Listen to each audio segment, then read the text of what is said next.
আচ্ছা দেখেন, এটা হচ্ছে লেকচার 3। লেকচার 3 তে আমরা এই টপিকসগুলো কভার করব। কি কি? ইনপুট, প্রসেস এবং আউটপুট মডেল। এটা হচ্ছে এটা ইনপুট, প্রসেস এবং আউটপুট। অপারেশনস ম্যানেজমেন্ট মানে কি বলেন একদম লাস্টে আপনি stand up. What is operations management?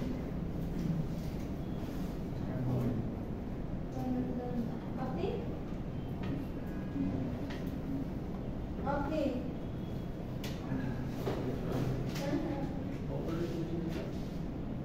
আমি জিজ্ঞেস করছি অপারেশনস ম্যানেজমেন্ট কি? লাস্ট কয়েকটা ক্লাস ধরে গেলে শিখাচ্ছি না। আপনি বলতে পারবেন? Designing, operating, improving a delivery company for a service and product. So designing, operating, improving what? Improving the system. Email receiving, তারপর এগুলো মনে হয় email receiving, তারপর email receiving এটা বলা আসছে ইমেল না, এটা আছে মানে ইমেল রিসিভিং কি? এটা কি করবেন? ইমেল রিসিভ কি করবেন? send. হ্যাঁ, ইমেল সেন্ড করলেন, কি করলেন? তারপর এটার সাথে অপারেশনস ম্যানেজমেন্ট কিভাবে করে? Operation management is the management of systems that create goods and services. Management of the system that creates goods and services. Management কি? ম্যানেজমেন্ট অফ দ্য সিস্টেম বললাম না, কারণ ওই সিস্টেমটাকে আমি ম্যানেজমেন্টের আওতায় নিয়ে আসতেছি। আমি কি করব? ওই Activities of life, function of ওই সিস্টেমটাকে প্ল্যান করব, create in time. ওই সিস্টেমটা ভালোভাবে ইউটিলাইজ করার জন্য আমার রিসোর্সেসগুলো আমি অর্গানাইজ করব ডিপার্টমেন্ট ওয়াইজ। তারপর আমার ইমপ্লয়িদের আমি ডিরেকশন দেব, মোটিভেট করব, লিড করব। তো লাস্ট অপশনটা কাজ ঠিকমতো হচ্ছে কিনা সেটা আমি কম্পেয়ার করব টার্গেট রেজাল্টের সাথে অ্যাকচুয়াল রেজাল্ট। তারপর কোনো ধরনের বিচ্যুতি পেলে আমি কারেক্টিভ মেশন নেব। এটাকে বলি ম্যানেজমেন্ট। তাহলে management of that system that is responsible for producing the finished goods or services of any kind of organization. ঠিক আছে? আচ্ছা তাহলে দেখেন, যে কোনো সিস্টেম, ধরুন কম্পিউটার সিস্টেম বলেন, আমাদের হিউম্যান, আমাদের ব্রেন সিস্টেম, আমাদের এটাও কিন্তু ওয়ান কাইন্ড অফ সিস্টেম। যে কোনো সিস্টেমে তিনটা পোর্শন থাকে, সেজন্য আমরা ওটাকে সিস্টেম বলবো।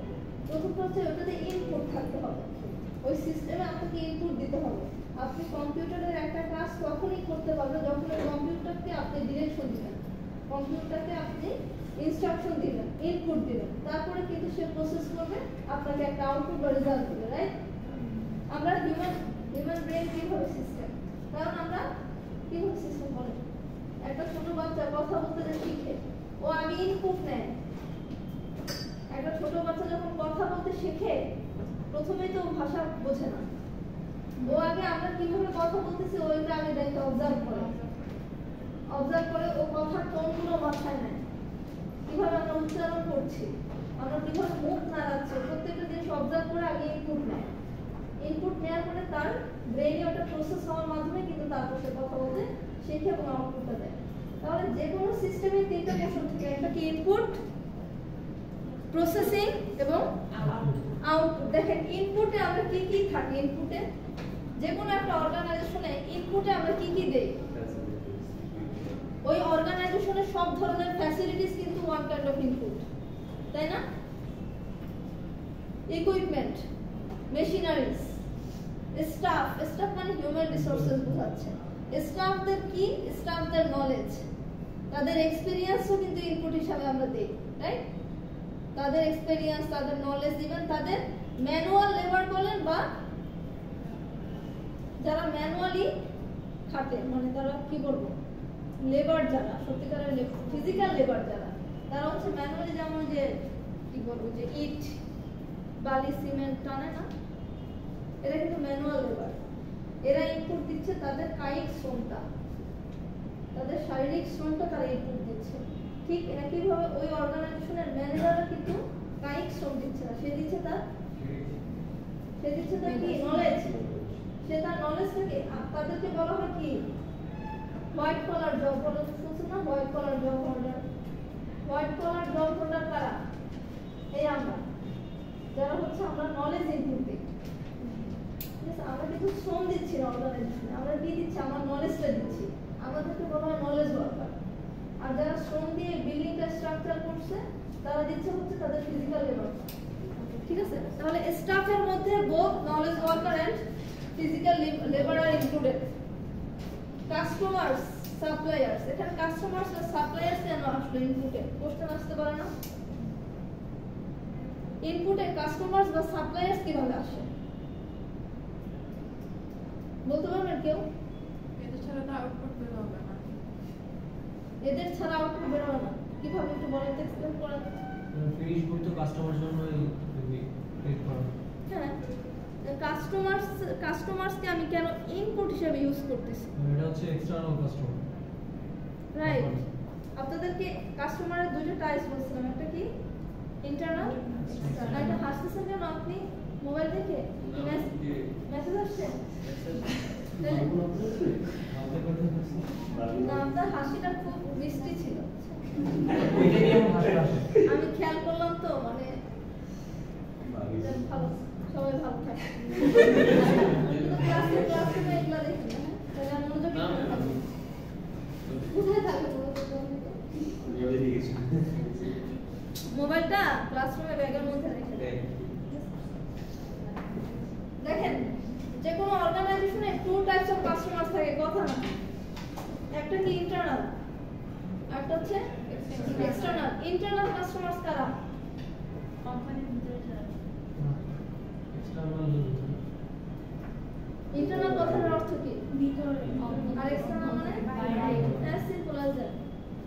আপনার অর্গানাইজেশনের একটা ডিপার্টমেন্টের ইনফরমেশন আরেকটা ডিপার্টমেন্ট, মানে আমার একটা ইনফরমেশন, আমার ডিপার্টমেন্টের একটা ইনফরমেশন নিয়ে অন্য ডিপার্টমেন্ট কাজ করবে, রাইট?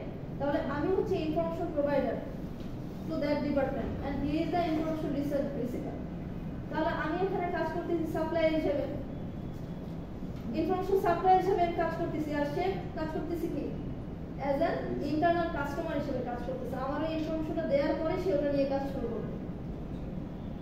এটা হচ্ছে ইন্টারনাল। আর এক্সটার্নাল কাস্টমার হচ্ছে একদম ফিনিশড আউটপুট, যেটা সেটা যারা টাকা দিয়ে কিনে নিচ্ছে, বুঝতে পারছেন তো? মানে তারা অর্গানাইজেশনের সাথে ডিরেক্টলি রিলেটেড না, but they are related, not directly, indirectly related. তাদের ছাড়া তো আমার আউটপুটটা বিক্রি হবে না আসলে, বুঝতে পারছেন? তারপর হচ্ছে দেখেন transport, materials, any kind of energy, information, these are the input our organization puts to get the output. এই ইনপুটটাকে আমরা প্রসেস করি। কিভাবে প্রসেস করি দেখেন, ডিজাইন করি, প্ল্যান করি, শিডিউল করি, প্রোগ্রেসিং, এখানে প্রোগ্রেসিং আছে, কন্ট্রোল আছে, সিস্টেম ইমপ্রুভমেন্ট আছে, এগুলো সবই প্রসেসের মধ্যে ইনক্লুডেড।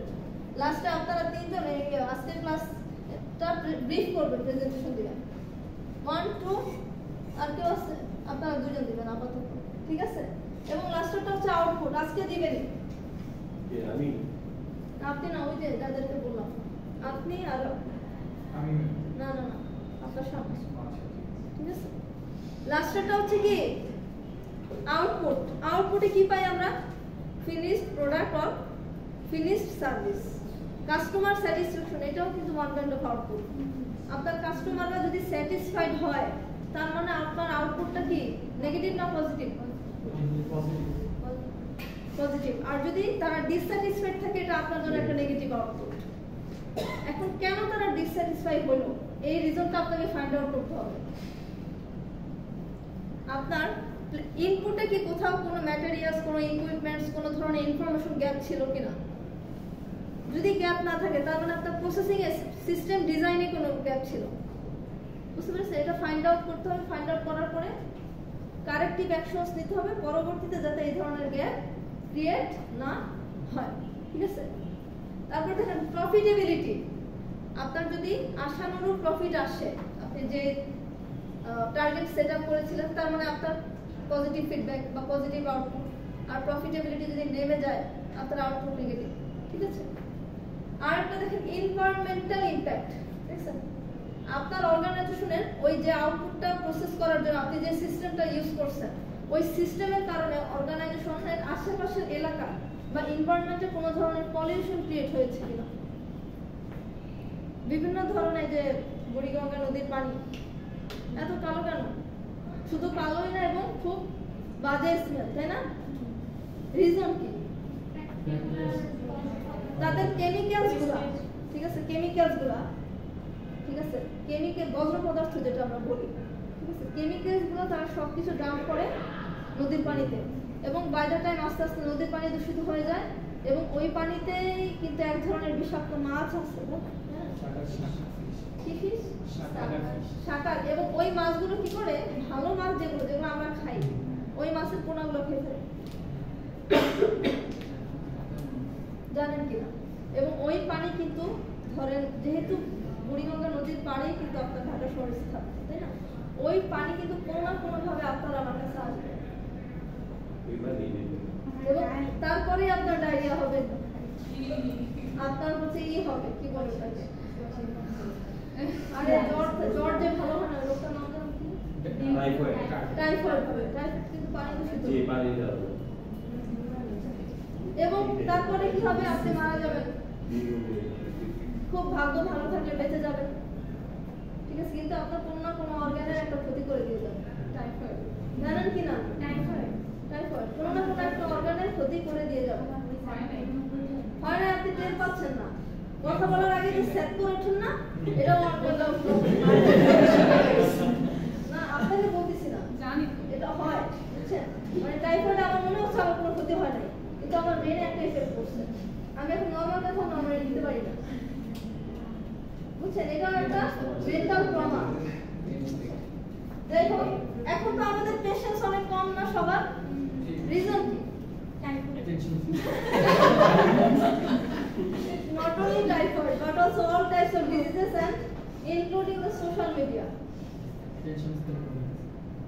সোশ্যাল মিডিয়ার কারণে শুধু আমরা মেন্টালি ডিসঅর্ডার হয়ে যাচ্ছে, জানেন? আপনি আপনি মেন্টালি বহুত ইমোশনালি অ্যাজ ওয়েল। আপনি একটার উপর স্ক্রল করছেন, আপনি কিন্তু ফোকাস রাখতে পারছেন না, আপনি জানেন? পড়াশোনায় দেখবেন ফোকাস রাখতে পারছেন না। 5 মিনিট কি, আপনি 15 মিনিট থেকে 20 মিনিট একটানা দেখবেন পড়াশোনা মনোযোগ আসতেছে না, কিন্তু ঘন্টার পর ঘন্টা কিন্তু আপনার পড়াশোনা মনোযোগ রাখার কথা ছিল। সায়েন্টিস্টরা যা করে, বা সায়েন্টিস্টরা বাদ দেন, নরমালি আমরা স্কুল কলেজে যে পড়াশোনাটা করেছি মিনিমাম, সেটা এখন আছে কিনা দেখেন। রিজনটা কি? এই মোবাইল স্ক্রলিং। আচ্ছা, এজন্য নিষেধ করে সোশ্যাল মিডিয়া অফ করেন। আচ্ছা, এটা হচ্ছে ইনপুট এবং প্রসেস এবং আউটপুট মডেল, বুঝতে পারছেন সবাই? এই যেটা আমি এতক্ষণ এক্সপ্লেইন করলাম সেটাই এক্সপ্লেনেশন দেয়া আছে, ওকে, যে ম্যানেজিং ইনপুট রিসোর্সেস। এখানে ইনপুট রিসোর্স দেখেন, একটা জিনিস আপনাকে এনশিওর করতে হবে অ্যাজ অ্যান অপারেশনস ম্যানেজার, কি যে রাইট রিসোর্সেস, সঠিক সম্পদ, যেমন people, equipment, materials are available in the right quantity at the right time for the operations needs. Right people and right resources at the right time and at the right quantity at the right place. সঠিক জায়গায় সঠিক পরিমাণ এবং সঠিক quality সম্পন্ন people, materials, equipments যাতে আপনার available থাকে, ইনপুট হিসেবে যাতে আপনি সেগুলো ইউজ করতে পারেন। এটা অ্যাজ অ্যান অপারেশন ম্যানেজারের দায়িত্ব, ঠিক আছে, যে ইনপুটগুলো যাতে আমি কোয়ালিটি সম্পন্ন এবং সঠিক পরিমাণ, কোয়ান্টিটি সম্পন্ন, সঠিক জায়গায় আমি যাতে সেটা মানে সাপ্লাই করতে পারি। এটা হচ্ছে ম্যানেজিং ইনপুট রিসোর্সেস। আর প্রসেসটা কি? Process operations management are also responsible for what? For এই যে প্রসেস কিন্তু ইন্টারলিঙ্কড অ্যাক্টিভিটিস। প্রসেস আমি কখন বলবো? কোনো কিছুকে প্রসেস কখন বলি? প্রসেস কি? যদি কোশ্চেন আসে ডিফাইন প্রসেস, কি বলবেন? When we start something. When we start something, then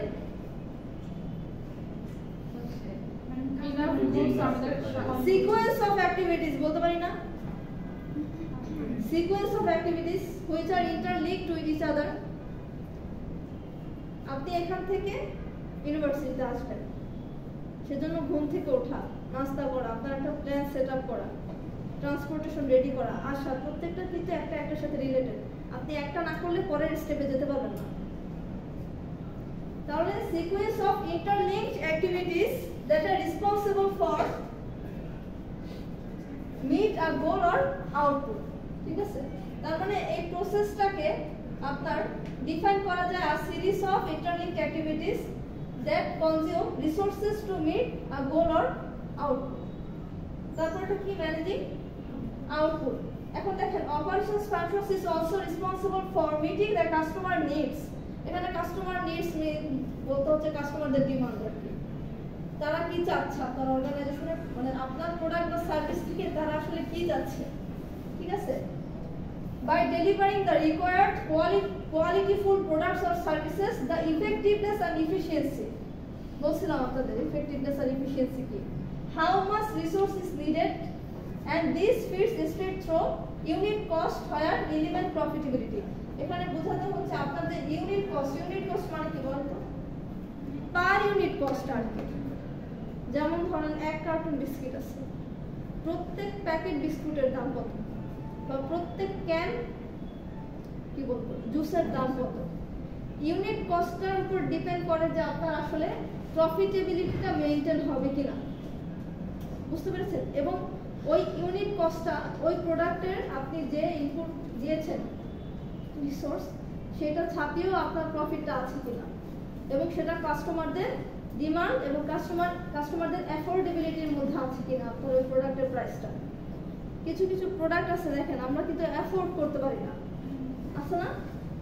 normally কিন্তু আমরা সাধারণত অ্যাফোর্ড করতে পারি না, কিন্তু তার চেয়েও আপনার খুব বেশি ডিফারেন্স না কোয়ালিটিতে, কিন্তু তার প্রাইসটা সে এমনভাবে সেট করছে যে আমি অ্যাফোর্ড করতে পারছি। স্বাভাবিকভাবে কাস্টমার কোনটা নেবে, যেটা আমি অ্যাফোর্ড করতে পারতেছি, রাইট? আমরা কাস্টমাররা সবসময় কিন্তু চাই কোয়ালিটিফুল প্রোডাক্ট এট মানে কি বলবো লো প্রাইস বলবো না, কম্পিটিটিভ প্রাইস বলা ভালো এখানে, কারণ লো প্রাইস মানেই যে আপনার প্রাইসটা ভালো তা না, মানে কম্পিটিটিভ প্রাইস, সেটা যাতে বাজারের সাথে সামঞ্জস্য হয়। আপনার একই প্রোডাক্ট, ফর এক্সাম্পল আপনি যদি চিপস নিয়ে কাজ করেন, তো আপনার অন্যান্য যারা চিপস প্রডিউসার আছে তারা যে প্রাইসটা সেট করছে তাদের রেঞ্জটা যেরকম আপনার সাথে সেটা যদি সামঞ্জস্য হয়, খুব বেশি যাতে না হয় আপনার সাথে রেঞ্জ, আবার আপনার চেয়ে অনেক খুব বেশি রেঞ্জ, মানে আপনি যাতে তাদের চেয়ে রেঞ্জ আবার খুব কমও না নেন, কম্পিটিটিভ যাতে থাকে জিনিসটা, ঠিক আছে? যাই হোক, বুঝতে পারছেন তো ইনপুট এবং output process model, input process এবং আউটপুট মডেল। তারপরে দেখেন এখানে পাঁচটা এসেনশিয়াল পারফরম্যান্স অবজেক্টিভস এর কথা দেয়া আছে, তাই না? কি কি বলেন তো পাঁচটা?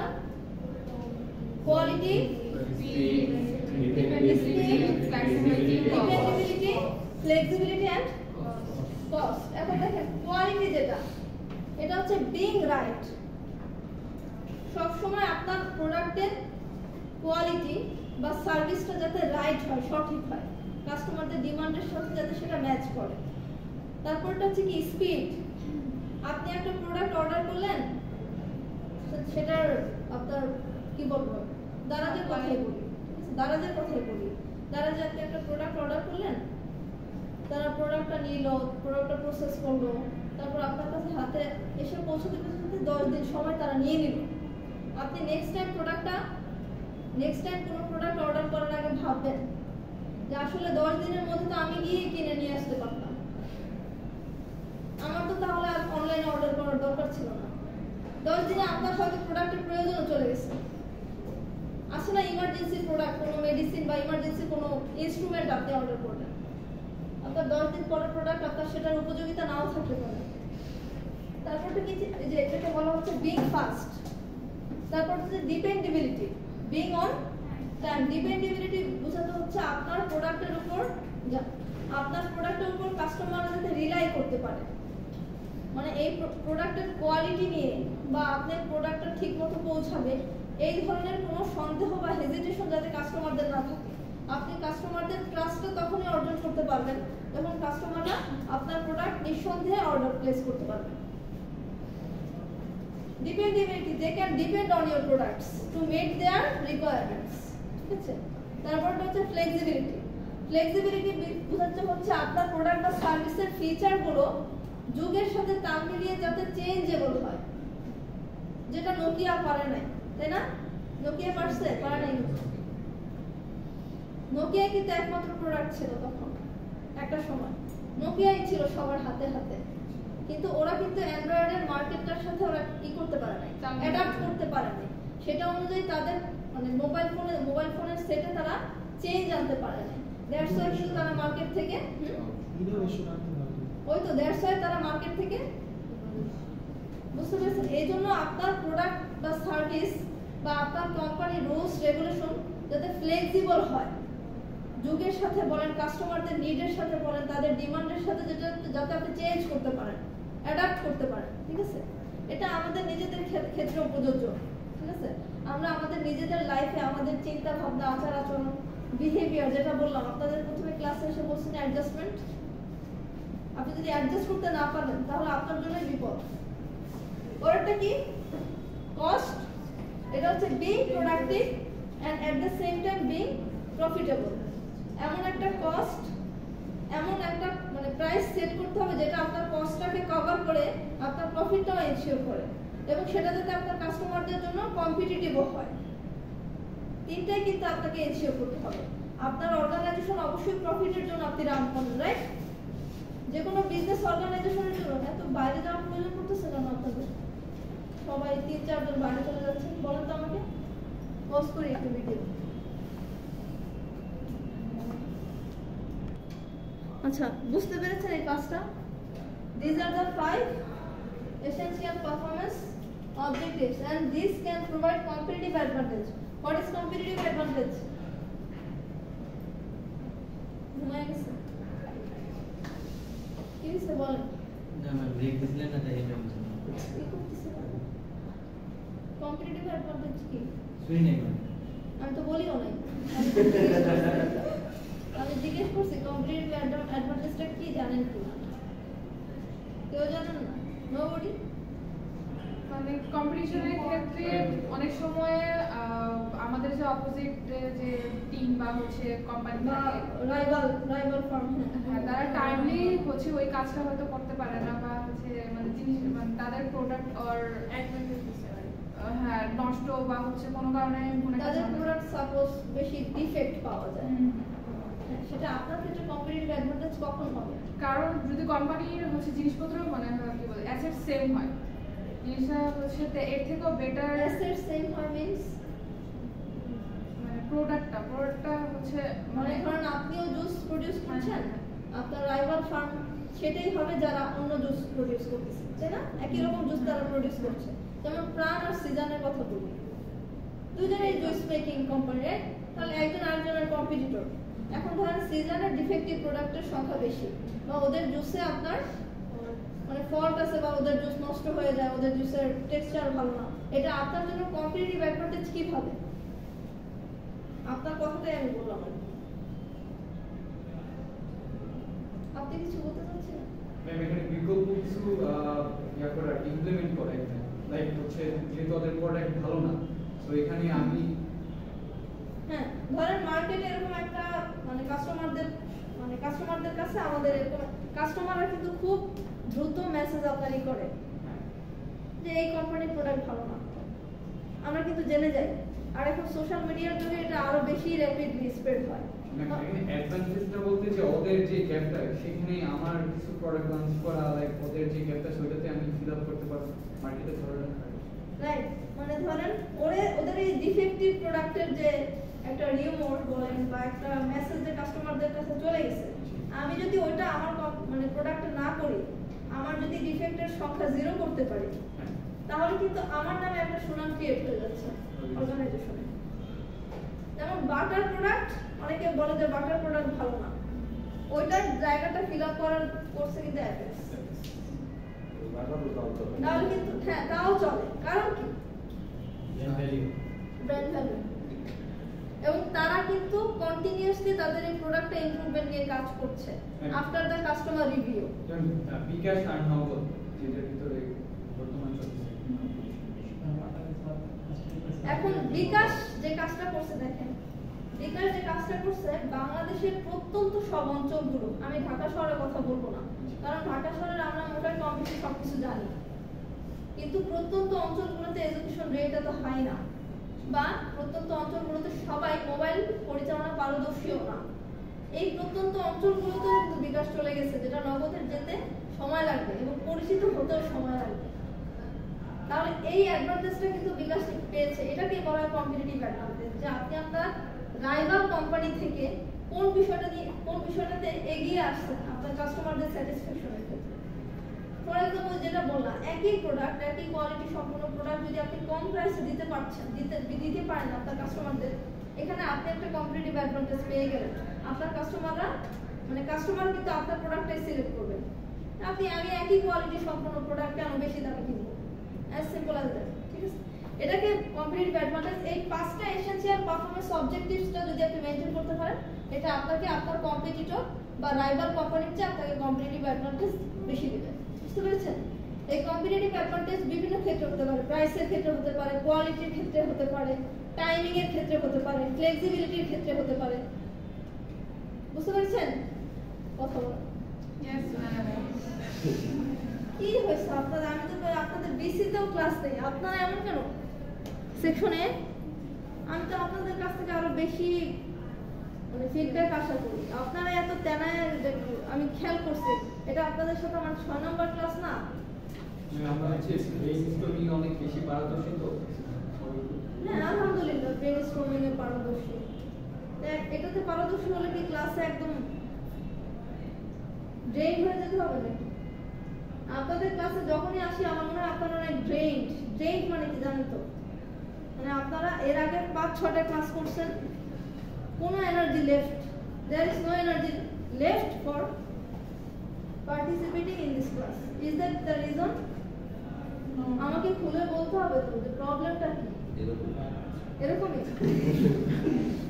তাহলে সকালের ক্লাস, সকালে যাদের ক্লাস থাকে, সকালে আপনাদের সাথে একদিন ক্লাস আছে না, ওই দিন ক্লাসে তো আর 5-6টা ক্লাস করে আসেন, ইভেন আজকেও 5-6টা করেন না। রুটিন আমিও জানি, রাইট? রুটিন তো আমার কাছেও আছে, তাহলে এমন কেন? এবং খুবই মানে জাস্ট ক্লাসের অ্যাটেন্ডেন্স দরকার, তাই কোনো মতে বসে আছে কষ্ট করে। বোঝা যায়, বিশেষ করে এখানে দাঁড়ালে আপনি বুঝতে পারবেন। অ্যাটেন্ডেন্সটাই তো নিয়ে আসে। এই বয়সে এরকম হয় না। এই বয়সে যদি এরকম এনার্জি লেস হয়ে যান, আরো সামনে কত কিছু বাকি, ওগুলোতে এনার্জি কিভাবে করবেন? বুঝলাম।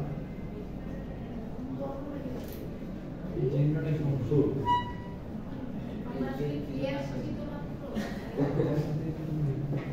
আমিও বিশ্বাস করেন নাচে ক্লাস নিচ্ছি না, আমি কথা বলতেছি। আপনাদেরও যদি মনে হয় আমি কথা বললে আমার একটু এনার্জি হবে, সামনে এসে বলুন মিস আমি এটা এক্সপ্লেইন করি, নিজে থেকে বলুন, আমি খুশি হয়ে যাব।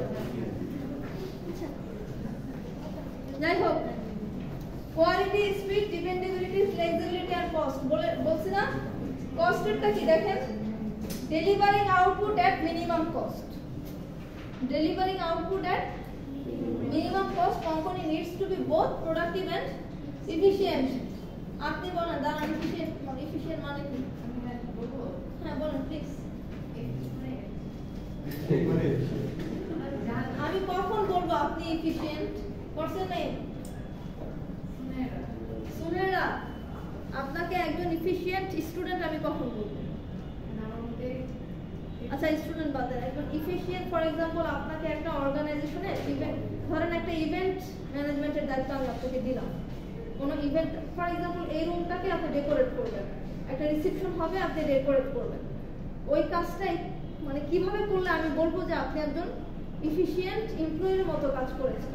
মানে আমার মধ্যে ক্যাপাবিলিটি আছে না, ক্যাপাবিলিটি না না না বুঝছি, মানে আমি বুঝছি না, বুঝতে পারছি। বুঝলে বুঝাতে পারবেন, বাংলায় বলেন, ইংলিশে বলতে বলি আপনি কি আমার কনটেক্সটটা বুঝছি। হ্যাঁ, মানে আপনি এফিশিয়েন্টলি এই কাজটা করছেন, আমি কখন বলবো? অবশ্যই গুড ভাবে করছেন, শুধুমাত্র এটা না, আর কি থাকতে হবে? ইংলিশে বলতে ঠিকভাবে দক্ষতা, এটাই। আচ্ছা তাহলে ইফেক্টিভ কখন বলবো? ঠিকভাবে করছি এটা কাজটা কাজের মতো এফেক্টিভ হয়েছে আর কি কাজ কে বলতে পারবে? আমি বুঝছি মিস আমি বলি আমি বলি একটা টিচার হ্যাঁ আমি টিচার আমার স্টুডেন্ট আমি যে আমার লেকচারটা দিছি এটা ওরা বুঝছে পারফেক্টলি হ্যাঁ সেটা মানে এফেক্টিভ ছিল এফেক্টিভ ছিল ক্লাসটা হ্যাঁ আর এফিশিয়েন্ট ছিল মানে হচ্ছে আমি যে লেকচার দিয়েছি এটা অনেক এফিশিয়েন্ট ছিল মানে আপনি বলেন। ইফিশিয়েন্ট হচ্ছে গিয়ে কম খরচে হচ্ছে গিয়ে কাজটা সুন্দরভাবে কমপ্লিট এটা শুনতে চাচ্ছি না। আর ওই ইভেন্টটাই কাজটা কমপ্লিট ওই ইভেন্টে আপনি খুব ভালোভাবে সম্পন্ন করছেন কিন্তু যত মানে ধরেন দুটো অপশন ছিল। এক আপনার অনেক খরচ হবে, আপনি অর্গানাইজেশনে অনেক রিসোর্স বা আপনার অনেক মানি লাগবে। আরেকটা অপশন কি ছিল? আপনি প্রত্যেকটা জিনিস সাপ্লায়ারদের সাথে কথা বলে বার্গেন করে নেগোশিয়েট করে আপনি প্রত্যেকটা প্রোডাক্ট রুম রেকর্ড করার জন্য প্রত্যেকটা প্রোডাক্ট এবং ডেকোরেশনের জন্য যেসব এমপ্লয়ি আছে তাদেরকে যদি কম খরচে এবং কম সময় কাজটা করতে পারেন তাহলে আপনাকে তখন এফিশিয়েন্ট বলা হবে। ভালো তো অবশ্যই করবে, বুঝতে পারছেন? এটাই শুনতে যাচ্ছি। আর ইফেক্টিভ কখন বলবো? রাইট ডিসিশন নিয়ে ইমপ্লিমেন্ট করতে সঠিক ডিসিশন, ঠিক আছে? আপনার ধরেন আপনার কি বলবো এখন এমন একটা থিম আপনি ইউজ করলেন রুম ডেকোরেশনে, এমন একটা থিম আপনি ইউজ করলেন ফর এক্সাম্পল ফ্রেশার্স রিসেপশনের প্রোগ্রামটা হচ্ছে ফ্রেশার্স রিসেপশন, আপনি থিম দিলেন হচ্ছে ওই বিদায়বেলা রিসেপশন, বুঝছেন? মানে খুব কষ্টের একটা থিম আপনি দিলেন এবং কষ্টের ওই থিমটা কিন্তু আপনি খুব ইফিশিয়েন্টলি করছেন কম খরচে কম সময়, বাট আপনার থিমটা ইমপ্রুভ, তার মানে আপনি ইফেক্টিভ হতে পারেন না। ইফিশিয়েন্ট হয়তো হয়েছেন বাট ইফেক্টিভ হতে পারেন না, বুঝতে পারছেন? আচ্ছা কস্টটা আপনাকে মিনিমাম রাখতে হবে এবং ডেলিভারি অফ আউটপুটটা আপনাকে অ্যাজ ফাস্ট এন্ড অ্যাজ কোয়ালিটিফুল এটা আপনাকে মেইনটেইন করতে হবে। ফ্লেক্সিবিলিটি কি বলছিলাম? এই যে ability to vary output as demand dictates, কাস্টমারদের ডিমান্ডের সাথে আপনার আউটপুট ডেলিভারিটা যাতে ম্যাচ করে। তারপর এটা কি? ডিপেন্ডেবিলিটি, এখানে বোঝা হচ্ছে ability to deliver an output to customer on due date, যেটা আমি বললাম সঠিক সময় যাতে কাস্টমার অর্ডারটা প্লেস করে সার্ভিসটা পেতে পারে এবং অন টাইম, বটলনেকস এবং ডাউন টাইম। এখানে ডাউন টাইম বা বটলনেকস মানে হচ্ছে আপনার প্রসেসিং এ যদি আপনি লেট করেন, প্যাকেজিং এ যদি আপনি লেট করেন, এটা এরকম পাওয়া আছে প্যাকেজিং এ বা প্রসেসিং এ যদি আপনি লেট করেন ডেলিভারি দিতে তাহলে আরো লেট হবে, ঠিক আছে? এইজন্য তাহলে কিন্তু কাস্টমার আর আপনার প্রোডাক্টের উপর ডিপেন্ড করবে না, পরবর্তীতে আপনার প্রোডাক্ট মানে আপনার প্রোডাক্ট বা সার্ভিস কিন্তু সে মানে কি বলবো অর্ডার প্লেস করবে না, ঠিক আছে? স্পিড তো বললাম যে ability to deliver the output faster than your competitor. আপনার কম্পিটিটর যেমন দারাজের কম্পিটিটর কে? ইমেইল Amazon, Foodpanda Foodpanda,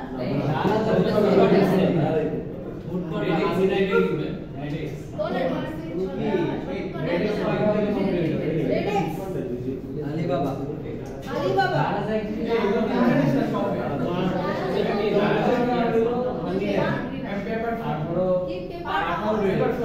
paper fly, আমি তো নাম শুনি নাই। ডেলিভারি কোম্পানি এগুলো ডিফারেন্ট জিনিস, তারা দুটো জিনিস। আমি দারাজের কম্পিটিটর কে হতে পারে সেটা জিজ্ঞেস করছি, জানি না, জানেন না?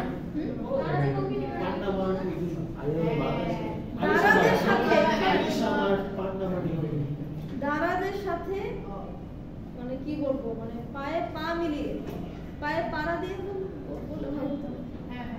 মানে ওদের সাথে একই পেস বা একই ধরনের কোয়ালিটি এনশিওর করে কাস্টমারদের মানে ডিমান্ড লিস্টে আছে বা কাস্টমারদের স্যাটিসফ্যাকশনে আছে, কাস্টমারদের কি বলবো গ্রহণযোগ্যতা পেয়েছে, এরকম কোনো কোম্পানি কি আছে আদৌ?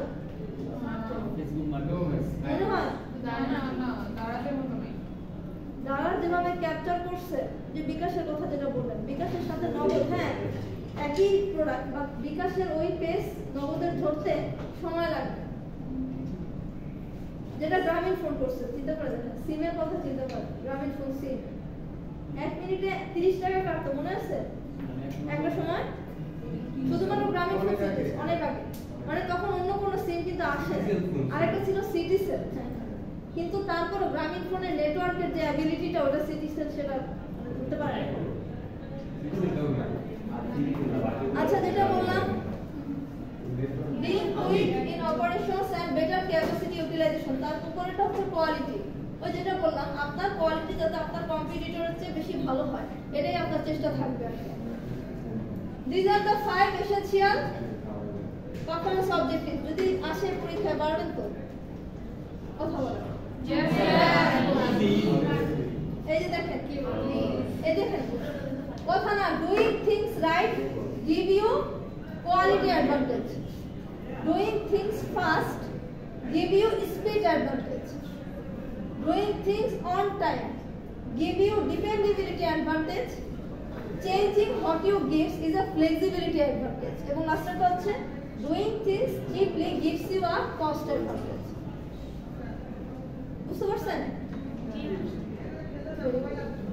এখানে দেখেন ভলিউম দেয়া আছে, দেখছেন? ভলিউম, ভ্যারাইটি, ভেরিয়েশন এবং ভিজিবিলিটি, 4V।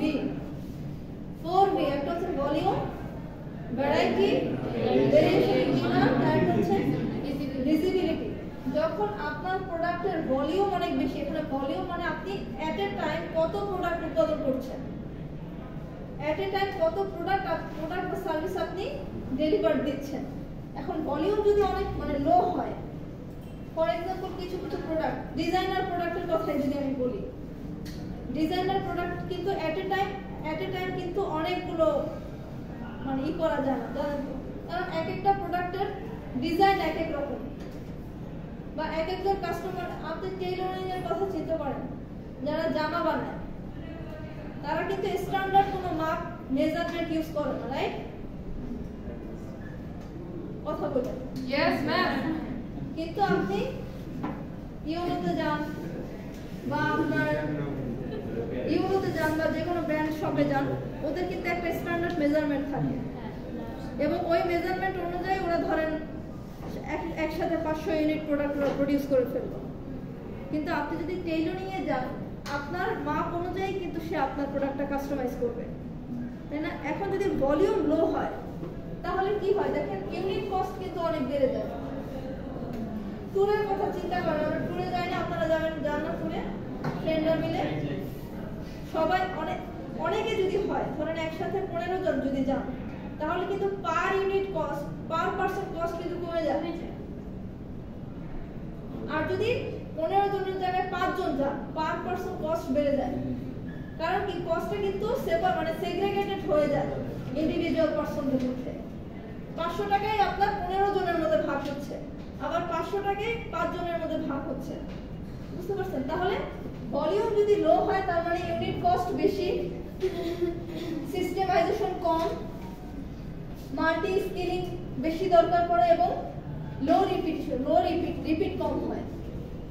আর যদি একটু মনোযোগ দিয়ে এটা একটু পরীক্ষা আসতে পারে, আর যদি ভলিউম বেশি হয়, আপনি একটা সেন্টে 50,000 ইউনিট প্রোডাক্ট প্রডিউস করে ফেললেন, তাহলে কিন্তু আপনার ইউনিট কস্ট কমে যাচ্ছে।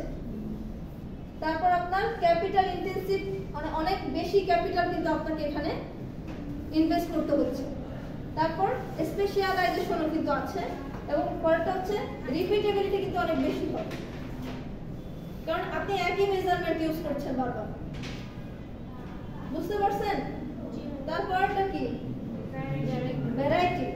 ভ্যারাইটি যদি হাই হয়, কোনো মানে প্রতিষ্ঠান দেখবেন তাদের প্রোডাক্ট রেঞ্জ কিন্তু অনেক ভ্যারাইটি প্রোডাক্ট তারা বিক্রি করে।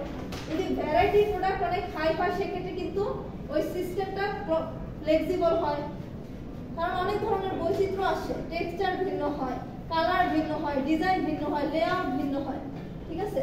কাস্টমাইজেশন বেশি আসে এবং ইউনিট কস্ট বেড়ে যায়। আর যদি এটাই ভ্যারাইটি যদি কম হয়, যে একই ধরনের প্রোডাক্ট, তার মধ্যে খুব একটা চেঞ্জ নাই প্রোডাক্ট, সেক্ষেত্রে কিন্তু ইউনিট কস্ট কম হবে, রেগুলার হবে, স্ট্যান্ডার্ডাইজড এবং রুটিন ওয়ার্ক তারা ফলো করবে, এবং এখানে ওয়েল ডিফাইন্ড একটা স্ট্রাকচার থাকে। চেঞ্জের কোনো দরকার হয় না, যেহেতু ভ্যারাইটি কম। তারপরটা কি?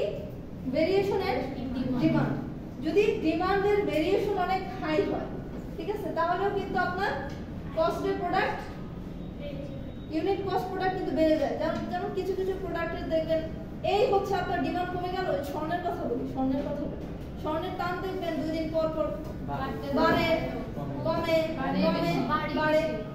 এটার জন্য কিন্তু স্বর্ণের দাম আপনার মানে একটা নির্দিষ্ট লেভেল পর্যন্ত কিন্তু ঠিক থাকে, খুব কমই কিন্তু কমে, আমি যেটা দেখি বাড়ে বেশি, ঠিক আছে। আর যদি লো হয় সেক্ষেত্রে আপনার ইউনিট কস্ট কম হয়। ভিজিবিলিটি হচ্ছে আপনার প্রোডাক্ট বা সার্ভিসের, আপনার কিছু কিছু প্রোডাক্ট বা সার্ভিসের মানে কোয়ালিটি কিন্তু খুব ভিজিবল হয় কাস্টমারদের কাছে, তারা কিন্তু ইনস্ট্যান্ট বলতে পারে যে এটার কোয়ালিটি কেমন। যদি ভিজিবিলিটি হাই হয় তাহলে দেখেন এখানে হাই ইউনিট কস্ট বেশি হবে, যেহেতু কাস্টমারদের কাছে বেশি ভিজিবল। সো ওই প্রোডাক্ট বা সার্ভিস উৎপাদনের প্রোডাক্ট মানে প্রসেস বা ডিজাইনটা কিন্তু আপনার খুব কেয়ারফুলি আপনাকে ডিজাইন করতে হবে, ঠিক আছে। আর যদি ভিজিবিলিটি কম হয় সেক্ষেত্রে কিন্তু ইউনিট কস্ট কমে যায়। So this are the 4 V's, মনে থাকবে? Volume, variety, variation in demand and visibility. আর কোনো কিছু নাই, এটাই হচ্ছে এক্সপ্লেইন করা আছে।